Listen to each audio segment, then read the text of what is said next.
So, just want to do a quick update on the Super Bee, what's been happening since the last time you guys saw it. I know you guys haven't seen it in a little while. I do apologize for that. I've been busy with a bunch of other stuff, traveling, and a bunch of other things. So, definitely want to get back to work on this. I'm bringing this car outside tomorrow for the first time in I don't know how long. And we're going to be pressure washing the engine bay. Trying to get all this grease and grime and all this crap off. Try and knock a little bit of this, little bit of black paint off, and we'll take it off with some brake cleaner and a rag if we have to. But we'll see how that goes. So what I'm going to be doing here is I'm going to be pulling all the stuff out of the interior. I will be tearing the headliner down tomorrow when I pressure wash it. I'll probably clean the inside of that up a little bit. Pull the seats out and stuff. Set that off to the side in the garage here. And get the engine bay ready to accept an engine and transmission for the first time in I know this thing's been without an engine for minimum of 15 years. So we'll see how that goes. Update on engine and transmission for those of you that don't know. I just got the 727 transmission and converter, so that'll be good. And it's all rebuilt, ready to go. I need to get a transmission mount. I need to get motor mounts figured out, what exactly I'm going to do as far as, especially for the driver's side. Hear a lot of stuff, even from my own dad, about talking about, people breaking motor mounts, especially with a high torque engine like this one is. This is 550 horse, 550 torque, 440, stock stroke. So if anybody doesn't know about that, that's the story on that. I really don't want to be breaking a motor mount, so I do have a solid motor mount, which is what was on the engine when I got it. So I'm assuming that, rightfully so, I would assume that that's what they were running. I'm thinking of going that direction, at least on the driver's side, if not both sides, but definitely open to suggestions on that. So we'll see how that goes. But I'm going to pressure wash the body a little bit too. Going to do our best to get everything as clean as possible. It's a lot easier, a lot better to work on something when it's clean. We're going to be ordering parts. So we'll be doing all kinds of stuff. There's going to be a video pretty much, I'd like to say pretty much every day from this point forward on this car for at least a little while, at least a few a week at a minimum, because there's a lot going on. I picked up a really nice original headlight harness. I picked up a really nice original taillight harness. I'm talking to a guy right now about a engine harness, a guy that I do some business with. He's in reproduction stuff. He makes brand new wiring harnesses, so we'll be doing some stuff with that coming up soon. The dash is out and stripped down to just the shell, just the frame. I'm sending a piece of it to go get paint matched. The little block off plate that goes where the map light goes, I'm getting that piece paint matched because the paint's pretty good on it. So we'll see how that turns out. I'll do a whole video of painting that and then assembling this stuff that I've already fixed up. So we'll see how that goes.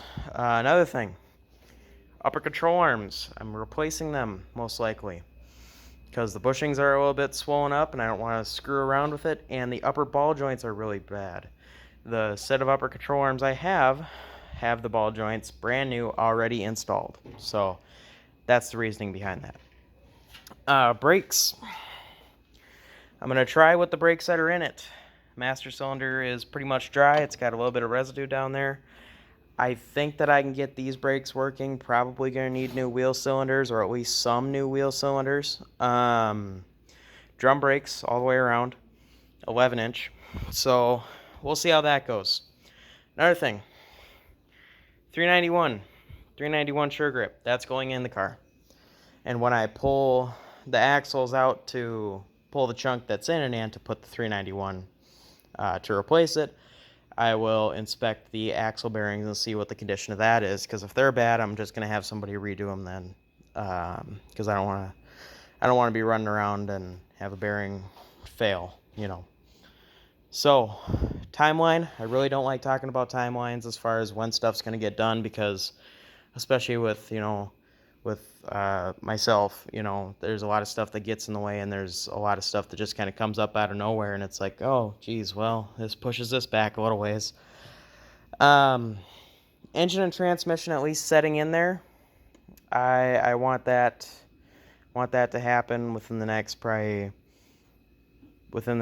days, I'd say. So hopefully we're good for that. Things I need to do to get that accomplished is I need to figure out my motor mount situation, and I need to get a transmission mount. Shipping is going to be another thing, because a lot of that stuff you can't really get locally. You got to order online. So definitely going to be waiting on that a little bit. Ordered transmission lines today, so those will come in probably Tuesday or Wednesday. So we're gonna I'm hoping to have the engine and transmission in, or at least about to go in, when the transmission lines get here. I'll put it like that. So, and then upper control arms, I already said that'll take me a couple hours. I just did them on the 73 Roadrunner, so I'm familiar with how they work a little bit better now. So we'll see how that goes. The dash, I want to go get paint matched for the dash probably tomorrow or the next day, and we will see. As far as you know, I'm gonna probably go over it with my sander, get at least most of it scuffed up, if not down to bare metal. I will probably go over it with some primer and then shoot it all brand new blue, and then put my pads back on it, put the ashtray and stuff in it, the hinge, the glove box door, then I'll be going through. I can put the radio back in it. The radio's not going to be functional, it's just going to sit there. And then gauge cluster, I need to go through, check some of the gauges, make sure that they function as they should. And if not, I have other gauges to swap in. So, and I'll be doing a new kind of restoration on that, and I'll bring you guys along with that and show you the process of that. That'll be its own video. So yeah, that's kind of a quick little update. I know I kind of just kept on talking. There's a lot to take in there, but that's our plan. That's what we're doing right now. There's a lot to do and not a lot of time. We're, a little more, but we're about 2 months away from No Name Nationals. This car will be there, and we'll be running 3 races at No Name Nationals. Bigfoot's and Mopar's, just Mopar Joe, and Travis's Mopar Garage. So that's where we're at right now. That's what's going to happen. So I need this car on the road in 3 weeks, less than 3 weeks or less, so I have enough time to get used to the car, work out some bugs, and do some testing. So anyways, we'll see how that goes.